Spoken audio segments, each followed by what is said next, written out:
लगभग 17.5 साल की उम्र से मैंने नौकरी शुरू कर दी थी सेल्समैन की। तो किया वो कोई क्राइसिस था घर में।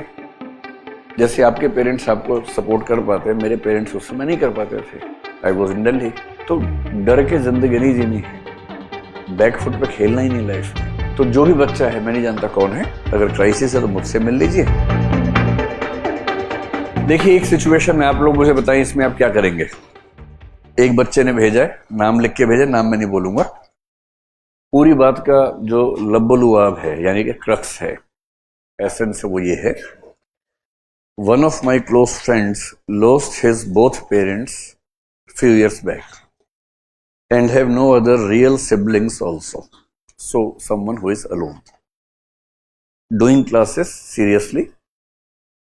इधर कुछ दिनों से सीरियसनेस थोड़ी कम हो गई है because he is hopeless कि how will I manage my life etc।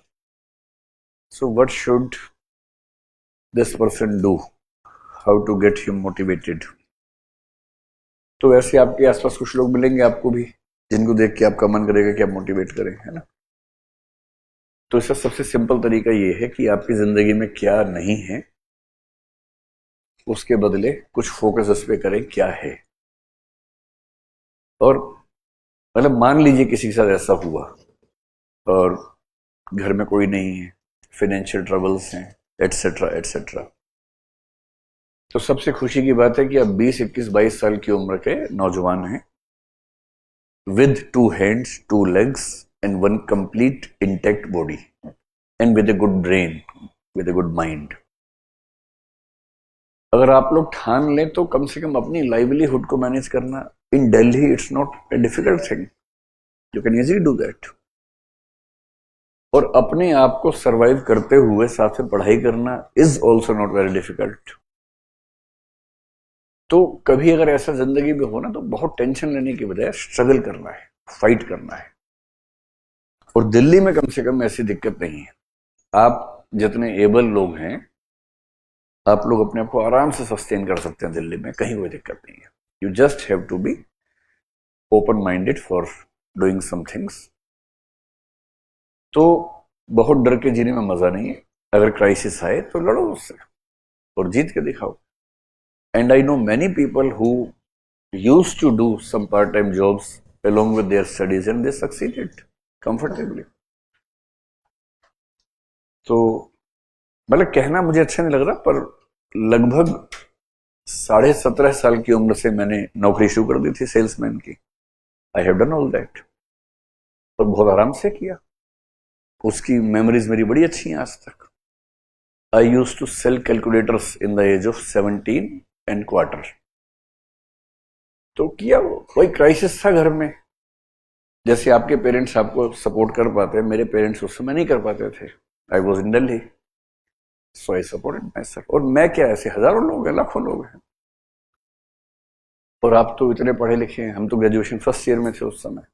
आप तो ग्रेजुएट्स हैं, generally most of you are graduates.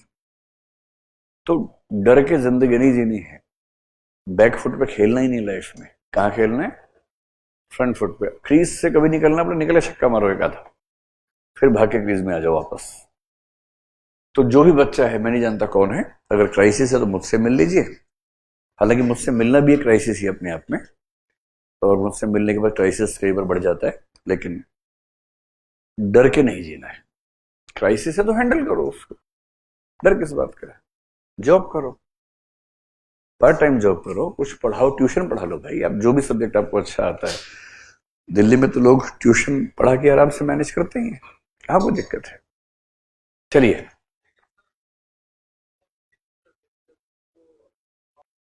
ये कह रहे कि इमोशनली कुछ चीजें वीक करती है। जैसे वो बच्चा किसी माँ बच्चे को देखेगा, उनको देख के फिर इमोशनली वीक हो जाएगा। इमोशंस की सबसे खूबसूरत बात है कि उनका असर कुछ देर तक ही रहता है, ठीक। तो देखेगा, फिर उसको वीकनेस लगेगी, फिर वो अपने आप से लड़ेगा, सेल्फ मोटिवेशन के लिए कुछ उपाय करेगा, तो फिर मोटिवेशन आ जाएगा, है ना।